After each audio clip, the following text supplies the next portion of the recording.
An astrologers day বা একজন জ্যোতিষীর দিন বাই আর কে নারায়ণ।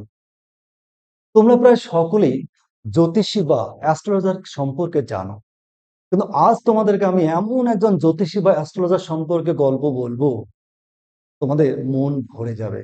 কেন? এই জ্যোতিষী বিরাট বিখ্যাত ভাবে বিখ্যাত। তিনি কাস্টমারদের কাছে একজন মহাপুরুষের মতন। আসল সত্যটা হচ্ছে তিনি জ্যোতিষ শাস্ত্র সম্পর্কে কিছুই জানেন না, তার নিজেরই কোনো নলেজে নেই। তাহলে কি করে তিনি বিখ্যাত হয়ে উঠলেন? কেমন করে তিনি রমরমে ব্যবসা চালিয়ে গেলেন? কিভাবে করলেন এবং শেষে কি ঘটলো? এবং তিনি কি পারলেন?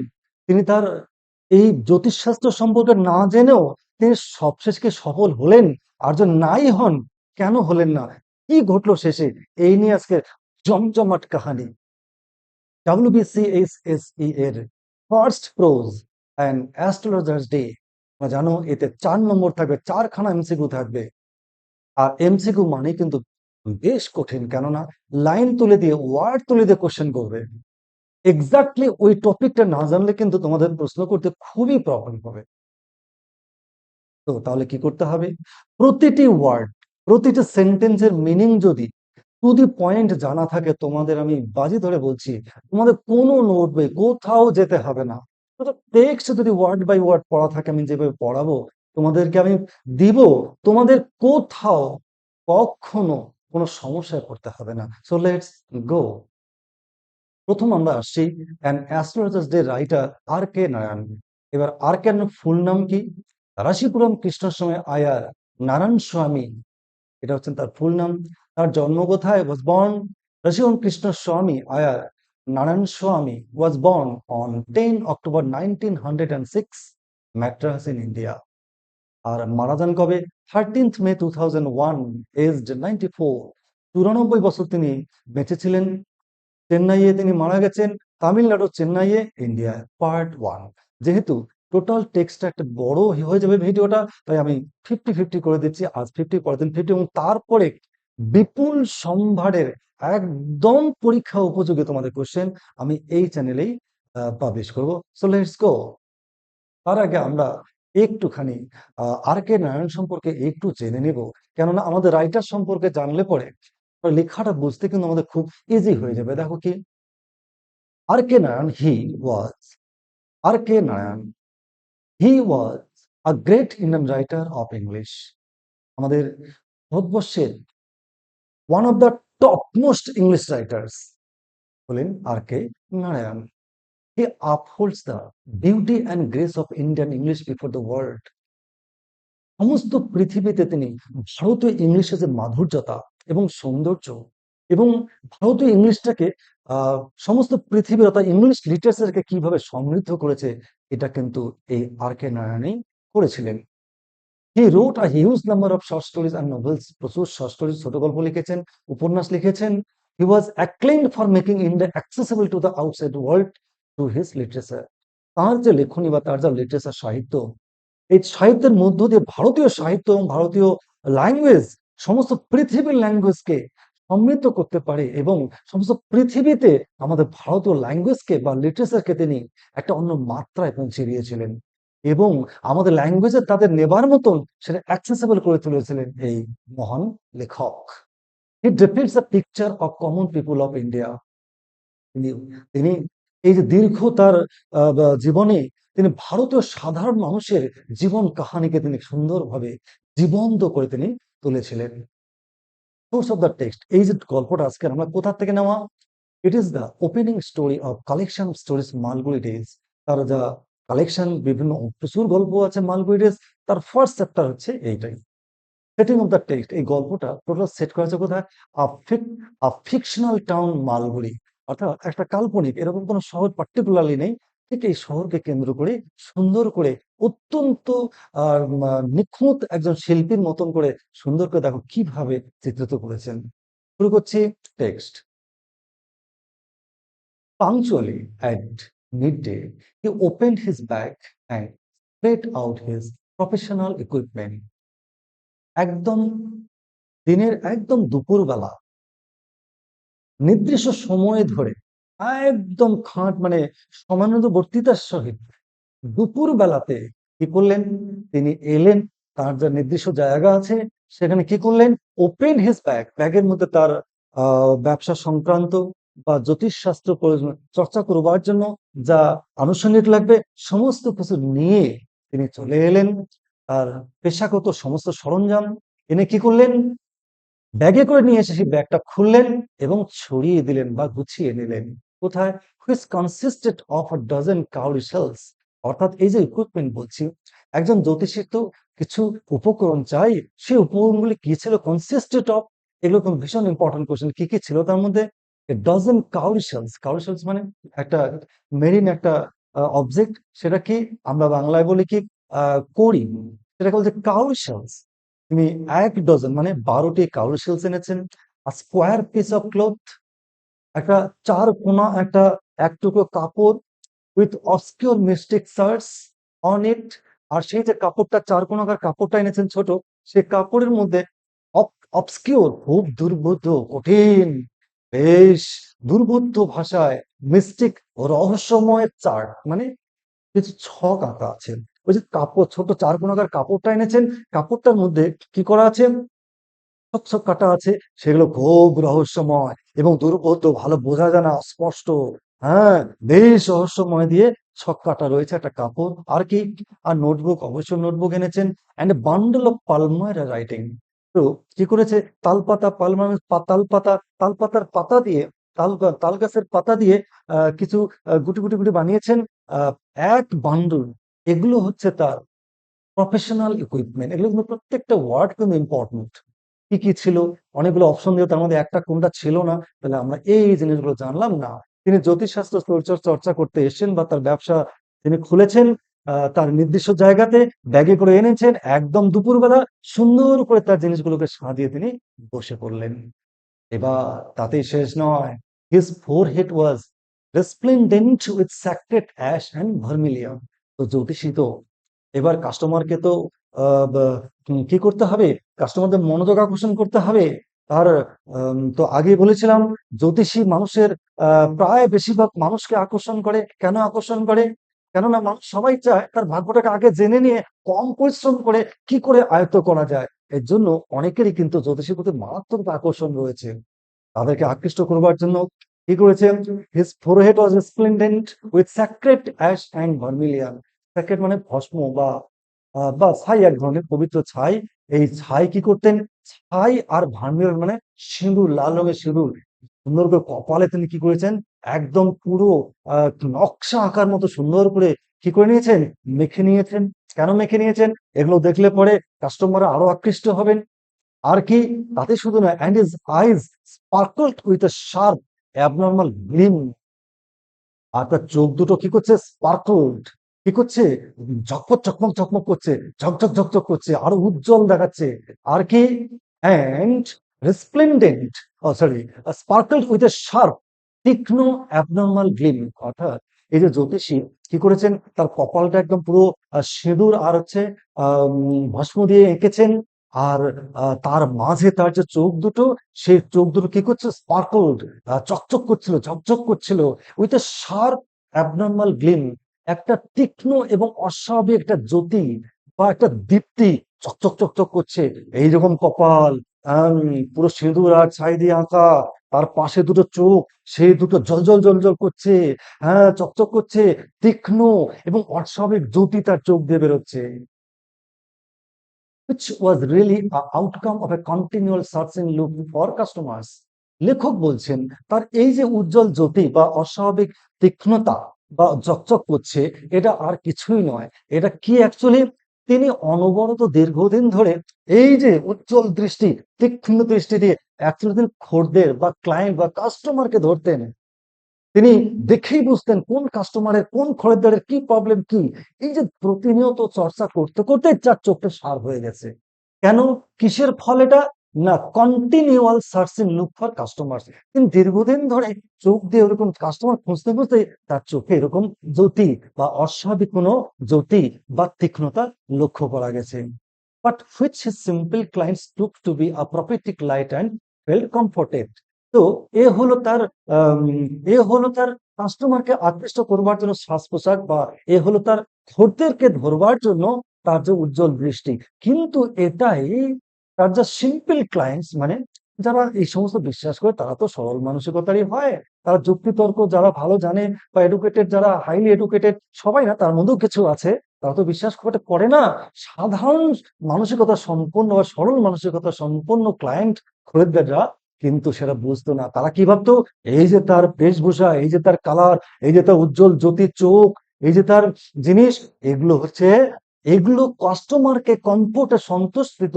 যে না, তারা কার কাছে এসেছে? To be prophetic light. তারা একজন মহাপুরুষের কাছে এসেছে। অর্থাৎ তিনি কি করতেন? তার উদ্দেশ্য ছিল কাস্টমারকে আকৃষ্ট করা। তার জন্য তার বেশভূষা এরকম, তার চোখের দৃষ্টি এরকম। অ্যাকচুয়ালি তার দৃষ্টি ছিল কাস্টমারকে দেখতে চোখ আরো তীক্ষ্ণ হয়ে গেছে। তার উজ্জ্বল দৃষ্টি হয়েছে। আর এটাই কাস্টমাররা না বুঝে কাস্টমার উল্টো ভাবতো, বাহ! তারা সন্তোষ প্রকাশ করতো যে আমরা জ্যোতিষী নয় তো, আমরা যেন কার কাছে এসেছি? প্রফেটিক লাইট, অর্থাৎ কোনো এক মহাপুরুষের সান্নিধ্যে এসেছি। তাহলে বুঝতেই হবে যে আমাদের জ্যোতিষীর যা টার্গেট বা লক্ষ্য, কাস্টমারকে আকৃষ্ট করা, সেদিক থেকে কিন্তু তিনি সফল। তারপর দেখছি কি হচ্ছে, the power of his eyes was considerably enhanced by their position. লেখক বলছেন অ্যাকচুয়ালি তার চোখ দুটো শুধু কাস্টমারকে দেখার জন্যই যে তীক্ষ্ণ বা উজ্জ্বল হয়েছিল তা নয়। হুম, তার বড় একটা কারণ আছে, এনহ্যান্স, তার চোখটাকে আরো দীপ্তি বা উজ্জ্বলতা বাড়িয়ে দিছে। কি কারণে? By their position. তার যে চোখের যে পজিশন, বা চোখ তার শরীরের যে জায়গাটা বা যে পজিশনে আছে, যে রকম অঙ্গ, মানে তার সাজসজ্জার মধ্যে আছে, এটা তার চোখের দৃষ্টিকে আরো এক কদম বাড়িয়ে দিয়েছিল। কোন পজিশন? চলো দেখি। Placed as they were between the painted forehead and the dark whiskers. কোথায়? Which streamed down his cheeks. লেখক বলছেন তার চোখ দুটো কোথায়? চোখ আর কোথায় থাকে? চোখের পজিশনে থাকে। লেখক বলতে চাচ্ছেন তার যে সাজ পোশাক, আর কপাল এরকম এরকম ভাবে আঁকা, সিঁদুর আর ভস্ম দিয়ে আঁকা, একদম পুরো পেইন্ট করা, কালার করা। আর তার কানের দুপাশে, অর্থাৎ এই যে আমরা জুলফি বলি, হ্যাঁ, যারা হুইস্কার্স, এই যে জুলফি অর্থাৎ দাড়ি, এই যে এরকম কিভাবে, এই যে কালো দাড়ি স্ট্রিমড ডাউন, লেখক বলছেন স্রোতের মতন করে এই দিক থেকে বয়ে তার দাড়ি বয়ে গেছে কোন পর্যন্ত? 6 পর্যন্ত। তার মানে একদিকে কপাল যদি এরকম কালার করা থাকে, আর এইদিকে যদি কালো দাড়ি নেমে আসে, স্বাভাবিকভাবে কি হবে? চোখ দুটো উজ্জ্বল দেখা যাবে। তো এই যে পজিশনে তার চোখটাকে চোখের যে উজ্জ্বলতা বা দীপ্তি বা প্রভা, সেটাকে আরো কনসিডারলি এনহ্যান্সড, ব্যাপক পরিমাণে বৃদ্ধি করেছিল। Even half wits eyes would sparkle in such a setting. লেখক বলছেন এই যে জ্যোতিষী যে চোখের যে অবস্থান, যে তার চোখ যে উজ্জ্বল দীপ্ত দেখাচ্ছে, এটা জ্যোতিষী কেন? এটা যদি সাধারণ হাফ হুইস, মানে নির্বোধ বা বোকা বা অর্ধবুদ্ধি সম্পন্ন লোককেও যদি ওইভাবে ওইভাবে কপাল আর দাড়ি এরকম সাজিয়ে দেখা যেত, তার চোখকেও কিন্তু কেমন দেখা যেত? স্পার্কল বা উজ্জ্বল দীপ্তি সম্পন্ন বা চকচক দেখাতো। To crown the effect, he owned a saffron colored turban around his head. শুধু তাতেই নয়, আরো তার কাস্টমারকে আকৃষ্ট করবার জন্য, সেটাকে আরো রাজকীয় করবার জন্য তিনি কি করেছেন? Crown the effect, he would saffron colour turban around his head. মাথা জড়িয়ে পড়েছেন একটা পাগড়ি। কি টাইপের পাগড়ি? স্যাফরন, মানে গেরুয়া রঙের একটা পাগড়ি পরেছিলেন। তাহলে ভাবো, এইরকম গালে, এরকম গাল দিয়ে বয়ে গেছে কালো দাড়ি, স্রোতের মতন নেমে গেছে জুলফি, বা কপালে এরকম সিঁদুর আর হচ্ছে অ্যাশ, তার মাঝে এরকম চোখ, মাথায় পাগড়ি, উজ্জ্বল চোখ, তাকে রাজকীয় দেখাচ্ছে। This colour scheme never fail. অর্থাৎ তার এই যে সাজসজ্জা বা রঙের যে এই যে খেলা, রং দিয়ে নিজেকে যে সজ্জিত করা কাস্টমারকে আকৃষ্ট করবার জন্য, এদিকে তিনি কিন্তু ব্যর্থ হন নেই। অর্থাৎ কাস্টমারকে আকৃষ্ট করতে এই যে তার স্কিম বা পরিকল্পনা, তাতে কিন্তু তিনি ব্যর্থ হননি, অর্থাৎ তিনি সফল হয়েছেন। নেক্সট কি বলছে দেখো, people are attracted to him as bees are attracted to cosmos or dahlia sticks. লেখক বলছেন তার এই যে বেশভূষা বা সাজসজ্জা, বা এই যে কাস্টমারকে আকৃষ্ট করবার যে প্রয়াস, সেটা মারাত্মকভাবে সফল। তার কাছে কাস্টমাররা হুমড়ি খেয়ে পড়ছে। কেমন ভাবে? এখানে একটা ইমাজিনারি বলছেন তিনি।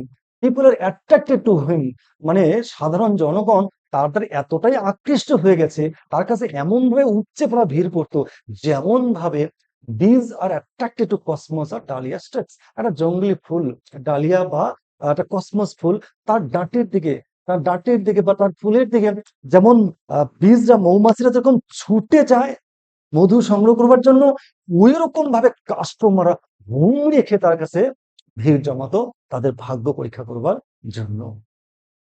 কোথায় বসতেন তিনি? এগুলো সব কিন্তু MCQ. He sat under the boughs of spreading tamarind tree. তিনি কোথায় বসতেন? একটা একটা ডালপালা বিস্তৃত একটা তেঁতুল গাছের নিচে বসতেন।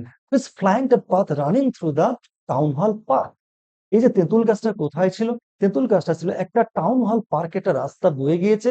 ঠিক সেই রাস্তার একদম পাশে একটা বড় তেঁতুল গাছ। সেই তেঁতুল গাছের ডালপালার নিচে তিনি সুন্দর করে তার বসতি সাজিয়ে বসেছেন। বেশ ভালো কথা। It was a remarkable place in many ways. আর এই জায়গাটা না বেশ স্মরণীয়, বেশ আকর্ষণীয়। বিভিন্ন কারণে যেখানে তিনি বসতেন, বিভিন্ন কারণে কিন্তু খুব উল্লেখযোগ্য। কেন? A surging crowd was always moving up and down this narrow road morning till night. লেখক বলছেন এই যে জায়গাটা না, যে জায়গাটা বসতেন, এখানে সার্জিং ক্রাউড, উপচে পড়া একটা জনতার ভিড়, হ্যাঁ, কি করতো? আপ এন্ড ডাউন যাতায়াত করতো। হ্যাঁ, দিস ন্যারো রোড, রাস্তাটা কিন্তু খুব বড় না, চাপা। সেই যে ন্যারো বা সরু রাস্তাটা দিয়ে মর্নিং মর্নিং টিল নাইট, সকাল থেকে রাত্রি অবধি এই রাস্তা দিয়ে প্রচুর লোক ভিড় জমাতো, উপচে পড়া ভিড়। এবং শুধু ভিড় জমাতো নয়, কি করতো? ওখানে স্টে করতো, ভিড় করে থাকতো। ঠিক সেখানে আরোটা কারণ আছে। A variety of trades and occupations was represented all along its way. শুধু তাই নয়, এ ভ্যারাইটি অফ ট্রেডস, বিভিন্ন ব্যবসায়ের লোক, বিভিন্ন ব্যবসা, হ্যাঁ, অ্যান্ড অকুপেশনস, এবং বিভিন্ন পেশার লোক। এবং শুধু পেশা বা ব্যবসা নয়, তাদের রিপ্রেজেন্টেটিভ, তার প্রতিনিধি, অর্থাৎ আমরা জানি বড় বড় ব্যবসায়ীরা নিজেরা মার্কেটে যান না, তাদের প্রতিনিধিরা মার্কেটে ছড়িয়ে যান এবং ব্যবসাটা কি করেন? তারা স্প্রেড করেন। ব্যবসার লোক এবং পেশার বিভিন্ন লোক ওখানে সকাল থেকে রাত পর্যন্ত ভিড় জমাতো। শুধু তাই না, কি কি ব্যবসার লোক? এগুলো সব প্রশ্নের উত্তর কিন্তু। মেডিসিন সেলার্স, ঔষধ বিক্রেতারা থাকতো। সেলার্স অফ স্টোলেন হার্ডওয়্যার, বিভিন্ন চুরি যাওয়া লোহা লস্কর, জাঙ্ক এবং ফেলে দেওয়া জিনিসপত্র, এইসব থাকে না বাড়ির বিভিন্ন ফেলে দেওয়া জিনিস, পুরোনো জিনিস আবর্জনা জড়ানো মতন থাকে, সেগুলো বিক্রি করা হয়, এগুলো ওখানে বিক্রি হতো। ম্যাজিশিয়ান, আবার জাদুকররাও ওখানে বসতো, জাদু দেখাতো। অ্যান্ড অ্যাবভ অল, শুধু তাই নয়, সর্বোপরি ওখানে যিনি ছিলেন, তিনি কে? অ্যান অকশনিয়ার অফ চিপ ক্লথ, সস্তা কাপড় বিক্রেতার একজন নিলামদা।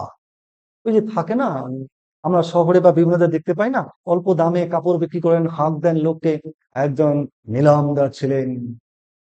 হু created enough din all day to attract the whole town. এই ভদ্রলোকের একটা বিশেষ বৈশিষ্ট্য আছে। তিনি সস্তা কাপড়গুলো বিক্রি করতেন, নিলামদার, অকশনিয়া নিলামদার। উনি জোরে জোরে, এত জোরে চিৎকার করতেন, এত জোরে জোরে লোককে জানান দিতেন যে তিনি ব্যবসা খুলেছেন, যে শহরে একটা বড় সংখ্যক লোক আস- তাদের কানে, তাই নিলামদারের চিৎকার তাদের কানে যেত, এবং তারা অনেকে এসে ভিড় জমাতেন।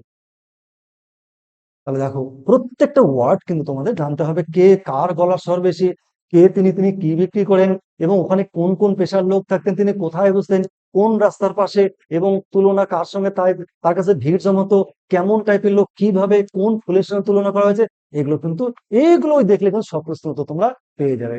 নেক্সট দেখি, দেখো, next to him in vociferousness came a vendor of fried groundnut. এই যে আমাদের জ্যোতিষী, তার পাশে আরেকজন, একজন ফেরিওয়ালা বসতেন। সেই ফেরিওয়ালা কি বিক্রি করতেন? ফ্রাইড গ্রাউন্ডনাট, মানে ভাজা চিনে বাদাম বিক্রি করতো। কোথায়? না আমাদের এই যে জ্যোতিষীর পাশে, তিনি বা নিলামদারদের পাশে। তার আবার কণ্ঠস্বর ভোসিফেরাসনেস, সবার কণ্ঠস্বর, চিৎকার বা জোরে জোরে হাঁকে সবাইকে ছাপিয়ে যায়। কার? না এই যে গ্রাউন্ডনাট বিক্রেতা। তাহলে এটা কোনো প্রশ্ন আসতে পারে। Who gave his ware a fancy name which is stay. এই ভদ্রলোক চিনেবাদাম বিক্রি করতেন শুধু, অথচ এইবার কি করতেন উনি? ওনার এই চিনেবাদাম ফ্রেন্স বলছে ওয়্যার, হিজ ওয়্যার মানে মাল, বা তার উপাদান, বা যে জিনিসপত্র নিয়ে আসতেন, যে জিনিসটা বিক্রি করতেন, তার নাম প্রতিদিন আলাদা আলাদা নামে ডাকতেন। সেই নামটা কেমন ফ্যান্সি নেম। উনি যে চিনেবাদাম বিক্রি করতেন, চিনেবাদাম বলতেন না, নতুন নতুন রাজকীয় রাজকীয় নাম দিতেন। কেন? কাস্টমারকে আকৃষ্ট করবার জন্য। কলিং ইট, প্রথম দিন হয়তো কি বলতো, Bombay ice cream, Bombay ice cream, Bombay ice cream. আসলে আইসক্রিম না, উনি চিনেবাদামটাকে ডাকতেন বম্বে আইসক্রিম বলে। একদিন ডাকলেন, নেক্সট দিন ওই নামে ডাকবেন না। And on the next day Delhi আমন, দিল্লি আমন, দিল্লি আমন। পরের দিন বলতেন দিল্লি আমন। কার না ভালো লাগবে, বাবা দিল্লি আমন, দিল্লির আমন, চলো তো দেখি। অ্যান্ড অন দ্য থার্ড, রাজার ডেলিগেসি, রাজার ডেলিগেসি মানে রাজার, রাজার ভোগ, রাজভোগ, রাজভোগ, রাজার খাবার, রাজভোগ। এইরকম তিনি কি করতেন, আরো জোরে চিৎকার, সবার কোলাহলকে ছাপিয়ে যেত এই চিনিবাদাম বিক্রেতা। And so on and so forth. এইভাবে তারা কি করতো, বিক্রি করতো এবং চিৎকার করতো। And people flock to him. আর জনগণ বা ক্রেতারা একদম ফ্লকড, মানে ভিড় জমাতো। একদম যেমন পশু পাখি এক জায়গায় বা অনেকগুলো মাছ বা পাখিরা এক পাশে দলা পাকায়, সেরকম দলা পাকানোর মতন ভিড় জমাতো। বেশ জমে উঠেছে এলাকাটা। A considerable portion of this crowd dallied before the astrologer too. অনেক কাস্টমার তো আসতো, অনেক কাস্টমার এরকম বাদাম বিক্রেতার কাছে আসতো, নিলামদারের কাছে আসতো। তার মধ্যে কিছু কিছু কাস্টমার আছে আবার, এই যে পাশে আছেন আমাদের অ্যাস্ট্রোলজার, সেই জ্যোতিষী, তার কাছেও যেত। এই যে জনতার একটা অংশ ক্রাউড ডেলিট ওখানে যেত এবং টাইম পাস করতো অ্যাস্ট্রোলজারকে দেখে। এবার the astrologer transacted his business by the light of the flare, which crackled and smoked up above the groundnut heap nearby. তো লেখক বলছেন, তো এই যে আমাদের যে জ্যোতিষী, তার কিন্তু আলোর ব্যবস্থা ছিল না। তিনি কি করতেন, তিনি অ্যাস্ট্রোলজার ট্রানজাক্টেড, তিনি যে কেনা বেচাটা করতেন, কি দিয়ে, তার ব্যবসাটা তিনি চালাতেন by the light of the flare. মানে তার মানে প্রদীপের আলো হতে পারে, বিভিন্ন টাইপের যে আলোগুলো বা মশালের আলো, এই আলোয় তিনি ব্যবসা চালাতেন। এই আলোটা কি তার? না, তার নয়। which crackled and smoked up above the groundnut heap nearby. এটা গ্রাউন্ডনাট বিক্রেতার প্রদীপের মশালের আলো। এই আলোটা মাঝে মধ্যে কি করতো, ক্র্যাকল, টিপটাপ টিপটাপ টিপটপ টিপটপ সাউন্ড করতো। তোমরা কি দেখেছো না, মশালের আলো শব্দ করে না? শুধু তাই না, আবার মাঝে ধোঁয়াও দিত। এই জিপটাপ শব্দ বা শব্দগত বা ধোঁয়ার মাঝে হালকা আলো যেত কার কাছে, পাশে গিয়ে পড়তো আমাদের জ্যোতিষীর তার পেশার জিনিসপত্রের উপর। এই আলোতেই তিনি তার ব্যবসা চালাতেন বা ট্রানজেক্ট বা কেনা বেচা করতেন। বেশ, এবার দেখি, half the enchantment of the place was due to the fact that it did not have the benefit of municipal lighting. তো প্রশ্ন আসতে পারে, শহরে পৌরসভার লাইট থাকার পর, কিন্তু তখন পৌরসভা তো এত উন্নত ছিল না, একটা নির্দিষ্ট এলাকা পর্যন্ত আলো থাকতো। এই ব্যবসাটা পৌরসভা থেকে কিছুটা বাইরে হয়তো বা। এই যে হাফ দ্য এনসেনমেন্ট প্লেস, এই যে জায়গাটা হচ্ছে এনসেনমেন্ট, একটা মনোমুগ্ধতার দিক থেকে এই যে একটা বাড়ানো, এর অর্ধেক কারণ হলো পৌরসভার আলোর বন্দোবস্ত সেখানে ছিল না। যার জন্য একটা একটা কিরকম যেন একটা মনোমুগ্ধতা, একটা এনসেনমেন্ট, একটা সমসমে একটা মিস্ট্রি, একটা মিস্টিক প্লেসে রূপান্তরিত হয়েছিল। তার অর্ধেক কারণ হলো পৌরসভার আলোর ওখানে কোনো বন্দোবস্ত ছিল না। বেশ, the place was lit up by shop lights. তো জায়গাটা আলোকিত হতো কিসের আলোয়, না শপ লাইটস, মানে দোকানের আলো গিয়ে পড়তো, ওই আলোয় ওই জায়গাটা আলোকিত হতো। One or two had hissing lights, কারোর গ্যাস লাইট দিয়ে শব্দ করে, হিস হিস শব্দ করে গ্যাস লাইট দিয়ে চালাতো। Some had naked flares stuck on the poles, কারোর আবার মশাল ওই যে খুঁটির মধ্যে, নেকেড খুঁটির মধ্যে বাঁধা থাকতো, ওই আলোয় কাজ চালাতো। Some were lit up by the old cycle lamp, আগের দিনে সাইকেলের মধ্যে লাইট লাগানো ছিল, পুরোনো সাইকেলের ওই লাইট এনে চালাতো, ওই দিয়ে ব্যবসা করতো। and one or two like the astrologers managed without lights of their own. আমাদের শুধু অ্যাস্ট্রোলজার নয়, তার মধ্যে আরো দুই একজন আছেন, তারাও এই আমাদের জ্যোতিষীর মতনই কায়দা করে এর ওর আলো দিয়ে তাদের কাজ সারতো। বেশ ভালো কথা। It was a bewildering crisscross of light rays and moving shadows. দেখো মজাদার কথা বলেছেন, তার দোকানের সামনে অ্যাকচুয়ালি একটা একটা বিভ্রান্তি। কিসের বিভ্রান্তি? Criss cross of light rays, আলোর একটা আঁকিবুকি, আর মুভিং শ্যাডোজ মানে চলমান ছায়া। কেন আলোর আঁকিবুকি কেন? যখন কোনো বাইক বা কোনো গাড়ি যেত, রে পৌঁছাতো, আবার একটু পরে চলে যেত, তাহলে কি হলো, একটু এদিক যাচ্ছে ওদিক যাচ্ছে আঁকা বাঁকা। আবার মুভিং শ্যাডোজ কেন? অন্য দোকানের আলো, ওখানে কাস্টমার আছে, অন্য আবার যেই সরে গেল, আলো এলো, আবার কেউ হেঁটে যাচ্ছে, ছায়া পড়ছে। এই যে এই দোকানগুলোতে আমাদের কার কার, জ্যোতিষী এবং তার মতো আরো দু একজনের। নেক্সট দেখি, this suited the astrologer very well. লেখক বলছেন এই যে একটা আলো আঁধারি পরিবেশ, আলো আঁধারি চলমান ছায়া, আঁকিবুকি আলোর রশ্মি, এটা কিন্তু আমাদের অ্যাস্ট্রোলজারের ব্যবসার ক্ষেত্রে খুব উপযুক্ত। খুব মানে তাৎপর্যপূর্ণ ভাবে উনি আগাম বলে দিলেন কেন? For the simple reason that he had not the least intended to be astrologer when he began life. লেখক বলছেন যে আমাদের এই যে পরিস্থিতি কেন, কেন তার আলোর বন্দোবস্তটুকু নেই, এর সিম্পল কারণ হচ্ছে কি, তিনি ছোটবেলায় বা উনি প্রথম যখন তিনি ব্যবসা শুরু করেছিলেন, when he began life মানে তার ব্যবসা যখন শুরু করেছিলেন, তখন তার the least intended to an astrologer, তার মানে তার মিনিমাম খুব কমপক্ষে এতটুকু মানুষের তো ইচ্ছা থাকে তবে তো একটা ব্যবসা বা কাজ করে, তার মিনিমাম ইচ্ছাটুকুও ছিল না যে তিনি কি হবেন, অ্যাস্ট্রোলজার হবেন, যখন তিনি তার জীবন প্রথম এই ব্যবসায় এসেছিলেন। তাই যেহেতু তার ব্যবসার প্রতি তার মনোযোগ ছিল না বা তার জীবিকা নির্বাহ যেহেতু উনি এটা করতে চাননি, তাই হয়তোবা তিনি আলোর বন্দোবস্ত করে পাকাপাকি ভাবে কোথাও ব্যবস্থা করেননি। চলো দেখি, কিন্তু যাই হোক না কেন, এই যে আলো আঁধারি, এটা ছিল আমাদের জ্যোতিষীর ক্ষেত্রে তার ব্যবসা চালানোর পক্ষে খুব উপযুক্ত। নেক্সট দেখি কি বলছেন, and he knew no more what was going to happen to the to others than he knew what was going to happen to himself next minute। খুব মজাদার কথা। তো বলেছে, দেখো, জ্যোতিষশাস্ত্র চর্চা করতে হলে গ্রহ নক্ষত্রের বা জ্যোতিষ শাস্ত্র তো পড়াশোনা করতে হয়, জানতে হয়, কিন্তু মজার ব্যাপার হচ্ছে he knew no more what was going to happen to than to others. মানে তার জীবনে তার what and he knew what was going to happen to himself next minute. তার জীবনে এখন আছে, তার 1 মিনিট পরে তার নিজের জীবনে যে কি ঘটবে এটাই উনি বলতে পারেন না। তিনি আবার অন্যের ভবিষ্যৎ দেখে দেবেন, বলে দেবেন, সেটাই বলছে হি নিউ নো মোর। তিনি একজন সাধারণ মানে কাস্টমারকে দেখবার জন্য তার মিনিমাম যে নলেজ সেটুকু তো আর নেই। কেননা মজা করে বলেছেন তিনি তার নিজের জীবনে কি ঘটবে সেটাই তিনি জানেন না। Next, he was as much a stranger to the stars as were his innocent customers। খুব সুন্দর বলেছেন।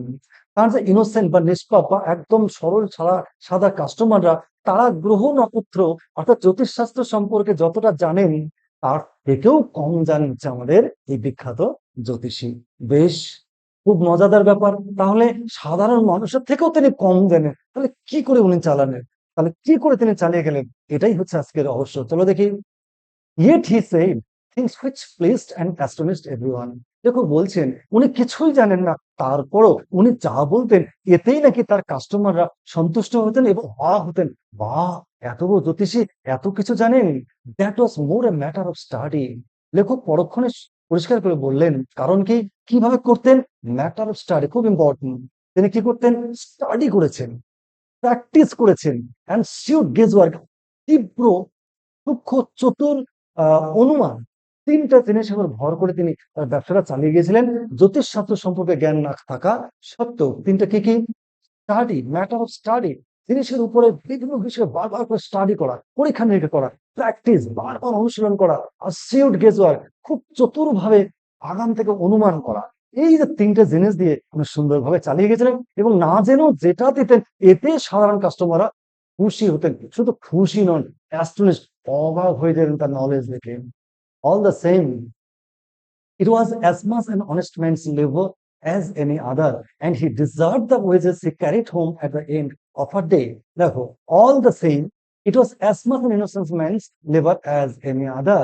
বলছেন যে তার মানে সারাদিন তিনি এই যে রোজগারটা করতেন, এটার জন্য যা লেবার দেওয়া দরকার তিনি সে দিতেন। যেমন ভাবে যে কোনো পেশার লোক পরিশ্রম করে যে লেবারটা, যে মজুরি উপার্জন করেন, সেইভাবে বলতে গেলে আমাদের জ্যোতিষীও সারাদিন যে পরিশ্রম করেন তার পরিশ্রমের ফসল হিসেবে উনি ওইটুকু পান। শুধু তাই নয়, and it deserved the wages he carried home at the end of the day। সারাদিন এই জ্যোতিষশাস্ত্র চর্চা করে তিনি যতটুকু মজুরি পান বা পয়সা পান, এর জন্য তিনি উপযুক্ত। কেন না, ওই যে তিনি উপস্থিত বুদ্ধি, প্র্যাকটিস আর অনুমানের উপর বেস করে তিনি এইটুকু করতেন। আর এইটুকু যেহেতু পরিশ্রমে এইটুকু করতেন, সুতরাং লেখক বলছেন এটা এটা যোগ্য তার পক্ষে, কেমন তিনি এইটুকু পরিশ্রম তিনি করেন। নেক্সট দেখছি ঠিক আছে, he had left his village without any previous thought or plan। লেখক একটু ক্লু দিয়ে রাখলেন, তিনি অর্থাৎ তিনি যেখানে আছেন এটা তার ভিলেজ নয়, তার মানে এই গ্রামের তিনি বাসিন্দা নন। উনি ওনার আসল গ্রাম ছেড়ে পালিয়ে এসেছিলেন he had left the ground ছেড়েছিলেন উইদাউট এ প্রিভিয়াস থট। মানুষ কি করে বলো, বাইরে দিল্লি যায়, মাদ্রাজ যায়, বা বাইরে কেউ অনেকে কাজ করতেও যায়, বা বিভিন্ন জায়গায় পেশাগত কারণে যায়, একটা প্ল্যান থাকে, একটা আগের থেকে একটা ধারণা থাকে। কিন্তু আমাদের এই জ্যোতিষী তার গ্রাম ছেড়ে তিনি এখানে এসেছেন, এর আগাম কোনো প্রিভিয়াস না পরিকল্পনা ছিল, ভাবনা ছিল, না পরিকল্পনা ছিল। বেশ, তাহলে আরো রহস্য, তাহলে কেন কি করে এলেন?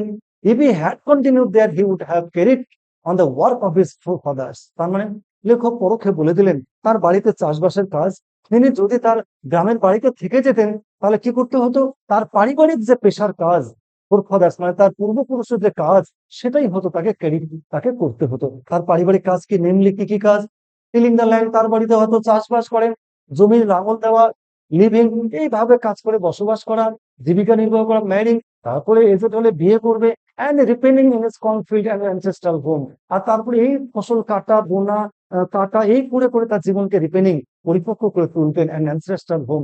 এবং তার যে পৈতৃক বাড়ি, পূর্বপুরুষের বাড়ি, এইটুকু দেখাশোনা করে হয়তোবা তিনি জীবিকা নির্বাহ করতেন, যদি তিনি তার গ্রাম ছেড়ে এখানে পালিয়ে না আসতেন। বেশ ভালো কথা। But but that was not to be. কিন্তু না, এই যে বাড়ির যে এই যে কাজ করে তার জীবিকা নির্বাহ করবে না, এটা তার হওয়ার ছিল না। আবার একটা ক্লু দিলেন, এটা তার হওয়ার কথা ছিল না। কেন? He had to leave home without telling anyone. তিনি বাড়ি তো ছেড়ে এসছেন, তিনি পালিয়ে এসেছিলেন, গ্রামের কাউকে তিনি কাউকে জানাননি যে তিনি বাড়ি ছেড়ে পালিয়ে এসেছেন। ভীষণ রহস্যজনক, কি ব্যাপার, কেন এলেন? And he could not rest till he left it behind a couple of 100 miles. ওরে বাবারে, তিনি পালিয়ে এসেছেন 200 কিলোমিটার অতিক্রম করার আগে তিনি কোথাও বসে একটু রেস্ট নেবেন ভাবতেই পারতেন না। ভয়ঙ্কর ব্যাপার, এমন কিছু করে এসেছেন, 200 কিলোমিটার পার হবেন তবেই হয়তোবা তিনি একটু রেস্ট, তার আগে রেস্ট হবার তার উপায় ছিল না। কেন, কি হয়েছে? Village, it is a great deal. অবশ্যই একদম গ্রামবাসীর কাছে 200 কিলোমিটার পার হওয়া বিশাল ব্যাপার। As if an ocean floor between, একজন সাধারণ চাষির কাছে বা গ্রামের মানুষের কাছে 200 কিলোমিটার অতিক্রম করে যাওয়া মানে যেন যেখানে গিয়েছে আর যেখানে তার বাড়ি তার মাঝ দিয়ে কেন একটা মহাসমুদ্র বয়ে গেছে, অর্থাৎ এত দূরে তিনি চলে গিয়েছেন। Next, he had a work he had a working analysis of ম্যানকাইন্ডস travels. তার কিন্তু মারাত্মক একটা যোগ্যতা ছিল, কি মানুষের যে বিভিন্ন সমস্যা না, শুনলেই তিনি অ্যানালিসিস করতে পারতেন, কি বলা উচিত, কি উত্তর দেওয়া উচিত, কি করা উচিত, মারাত্মক তার ক্ষমতা ছিল। কি কি, ধরো ম্যারেজ নিয়ে, কারোর বিয়ে নিয়ে সমস্যা, বিয়ে হচ্ছে না, বিয়ে হলেও হয়তো টিকছে না, বিয়ে ঠিক হলেও টিকছে না, এটা নিয়ে কি করা যায়, মানি, কারো টাকা পয়সার সমস্যা, and the tangles of human. আর মানুষের যে বিভিন্ন সমস্যা, জমির বিবাদ বা পার্সোনাল অ্যাফেয়ার, এই যে বিভিন্ন সমস্যা নিয়ে না মারাত্মক তার অভিজ্ঞতা ছিল। তিনি অনায়াসে কি করতে পারতেন, অ্যানালাইসিস করতে পারতেন। Long practice had sharpened his perception. তার তো এমনিতে ছিল অনুভূতি, বা তার ধারণা তো ছিলই, বোধ ছিল, সেটাকে আরো শার্পেন্ড, আরো তীক্ষ্ণ করেছেন। কি করে? লং প্র্যাকটিস, অর্থাৎ দীর্ঘদিন ধরে মানুষের সমস্যা নিয়ে আলোচনা করবার ফলে তার যে ধারণা বা তার পারসেপশন, সেটাকে আরো তীক্ষ্ণ করে তুলেছেন। Within 5 minutes he understood what was wrong. একটা লোক এলে 5 মিনিট তার কথা শুনলে পরে উনি বুঝে যেতেন লোকটার কি সমস্যা। হি সার্চ থ্রি প্যাসেজ পার কোশ্চেন্স। হ্যাঁ, তিনি কি করতেন, প্রত্যেকটা মানুষ যখন তার যেহেতু জ্যোতিষী, তার কাছে প্রশ্ন তিনি আসতেন, তিনি প্রতিটা কোশ্চেনের জন্য তিনি 3 পয়সা কি করতেন, তার গড় ধার্য করতেন, 3 পয়সা নিতেন। এটাও ইম্পর্টেন্ট কোশ্চেন। কটা পাঁচ কোশ্চেন, কত? 3 passage. Never open his mouth till the other had spoken for at least 10 minutes. এখন কাস্টমার এলো, তিনি মুখ খুলতেন না। কাস্টমার আগে 10 মিনিট বলতেন তার কি সমস্যা, শুনতেন, 10 মিনিট শোনার পরে তারপর তিনি মুখ খুলতেন। which provided him enough stuff for a dozen answers and advices. লেখক বলছেন যে কোনো কাস্টমার এলো, তিনি আগে বলতেন না, কাস্টমারকে বলতে দিতেন, বলুন কি সমস্যা, 10 মিনিট বলতো, 10 মিনিট যা বলতো এতে তিনি পরিষ্কার বলে যেতেন লোকটা কি সমস্যা এবং এই সমস্যার সমাধানে কি উপায় আছে উনি বুঝে যেতেন, রেডি করে ফেলতেন। এইটুক শুনেই তিনি ডজনকে ডজন, এই 10 মিনিটের কথা শুনতেই তিনি ডজনকে ডজন প্রশ্নের উত্তর দিতে পারতেন এবং উপদেশ দিতে পারতেন ওই কাস্টমারের জাস্ট 10 মিনিটের কথা শুনেই। এটা তার তীব্র ভীষণ অভিজ্ঞতার ফল। তারপর কি, when he told the person before him gazing at his palm, যখন কোনো কাস্টমার আসতো তার হাতের তালু নিত, এক দিকে তাকাতো, হুম, আচ্ছা, হুম। এইভাবে তার কাস্টমারের হাতের তালুটা একদিকে দেখতেন, দেখে বলতেন, "in many ways you are not getting the results of your efforts." তোমার হাত দেখে মনে হচ্ছে তোমার জীবনে তুমি যা পরিশ্রম করো তার অর্ধেকও তুমি ফল পাও না। অর্থাৎ যেমন পরিশ্রম করো তুমি ফল পাও না। অ্যান্ড বোঝা গেল? আহ, আচ্ছা, and not getting result efforts 9 out of 10 were dispose to agree with him. ব্যাস, আমাদের মধ্যে লোক 10 জনের 9 জন কাস্টমারই খুশি হয়ে যেত, বাহ, সত্যি তো আমি যেমন পরিশ্রম করছি তার আমি সেইভাবে ফল পাই না। কার না ভালো লাগে কথা শুনে, এবং 10 জন যদি কাস্টমার তার কাছে আসতো, 9 জনই তার এই কথাতে একদম খুশি হয়ে যেত, বা তার কথার সঙ্গে হ্যাঁ জ্যোতিষ মশাই ঠিক বলতেন, ঠিক বলছে, হ্যাঁ একদম একদম ঠিক বলছেন। নেক্সট, ও কি কোশ্চেন, এটাতে যদি ব্যর্থ হতো তাহলে আর একটা কোশ্চেন করবে, কি করতেন, is there any women in your family, maybe even a distant relative, who is not well dispose towards you. ওই প্রশ্ন করতে যদি সন্তুষ্ট না হতো, তাহলে আর একটা প্রশ্ন করতো, আচ্ছা আপনার জীবনে কোনো মহিলা এসেছে, সে মহিলা হতে পারে আপনার পরিবারে, হতে পারে বা দূর সম্পর্কে কেউ হতে পারে, বলুন তো, আপনার জীবনে কোনো মহিলা এসেছিল, বলুন তো। আমাদের একটা ম্যাচিওর লোকের জীবনে কোনো না কোনো ভাবে এই ধরনের ঘটনা ঘটেই যায়, এই ধরনের প্রশ্নগুলো করতো। Or he gave an analysis of character. হ্যাঁ, যে মহিলা, সে মহিলা হয়তো বা আপনার প্রতি ডিসপোজড, অত অসন্তুষ্ট বা ভালো পায় না, বলুন তো এরকম কোনো এসেছিল আপনার জীবনে? Or he gave an analysis of character, এতেও যদি সফল না হতো, তাহলে যে কাস্টমার আছে তাকে চরিত্র নিয়ে তার চরিত্র নিয়ে বিশ্লেষণ করতো, চারিত্রিক বৈশিষ্ট্য কি বলতো, most of your troubles are due to your nature. শোনো, তোমার জীবনে যে সমস্যাগুলো শুনলাম, এর জন্য দায়ী হচ্ছে তোমার চারিত্রিক বৈশিষ্ট্য, বুঝলে? তোমার তোমার হাত বলছে তোমার চারিত্রিক বৈশিষ্ট্য একে দায়ী। কেন? How can you be otherwise with Satan where he is? আর তোমার জীবনে এমন সমস্যা আসবেই না বা কেন? তোমার জীবনের আমি শনি যে জায়গায় দেখতে পাচ্ছি, শনির যে অবস্থান, শনির অবস্থানের জন্যই তোমার এরকম হচ্ছে। কেন হবে না বলো? You have an impetuous nature and a rough exterior. তোমার হাত দেখে মনে হচ্ছে তোমার তুমি ভেতর দিকে অত্যন্ত নরম স্বভাবের আবেগপ্রবণ মানুষ, অথচ বাইরেরটা দেখতে মনে হয় তুমি নিষ্ঠুর। বাইরেরটা যেমন নিষ্ঠুর, তোমার ভেতরটা দেখে মনে হচ্ছে তুমি অত্যন্ত ইন্টেন্সিভ, অত্যন্ত আবেগময়, ভাবপ্রবণ। হ্যাঁ, আবেগপ্রবণ ব্যক্তি তোমার। এই কারণেই হয়তো তোমার জীবনের সমস্যাগুলো আসছে। This endeared him to their hearts immediately. ব্যাস, এর মধ্যে কোনো না কোনো প্রশ্ন করলে পরে যে কাস্টমার আসতেন, তারা একদম প্রিয় হয়ে যেত, খুশি হয়ে যেত, বাহ সাবাস সাবাস, দারুণ আমার জ্যোতিষী বটে। For even the mildest of us loves to think that he has a forbidding exterior. বলতো, আমাদের জীবনে আমরা আমাদের জীবনে সবচেয়ে যে মানুষটা নিষ্ঠুর, সরি, মাইল্ডেস্ট, খুব নরম স্বভাবের, কোমল স্বভাবের, খুব মৃদু স্বভাবের, সেই লোকটাও শুনতে খুব পছন্দ করবে এই কথাটা শুনে যে তোমার বাইরেরটা যতটা তোমার নিষ্ঠুর বা কর্কশ বলে মনে হয়, তোমার অন্তরের দিক থেকে তুমি অত্যন্ত সৎ, নিষ্ঠাবান এবং অত্যন্ত কোমল হৃদয়ের, অত্যন্ত ভাবপ্রবণ ব্যক্তি। ব্যাস, এই প্রশ্ন করে তিনি কাস্টমারকে কি করতেন, সন্তুষ্ট করে দিতেন। এই হলো আমাদের আহ প্রথম দিনকার পার্ট 1। পার্ট 2 তে সবচেয়ে যে ইম্পর্টেন্ট টপিকটা, যে ক্লাইম্যাক্স গল্পের একদম জমজমাট গল্প জমে উঠবে, পার্ট 2। Good bye.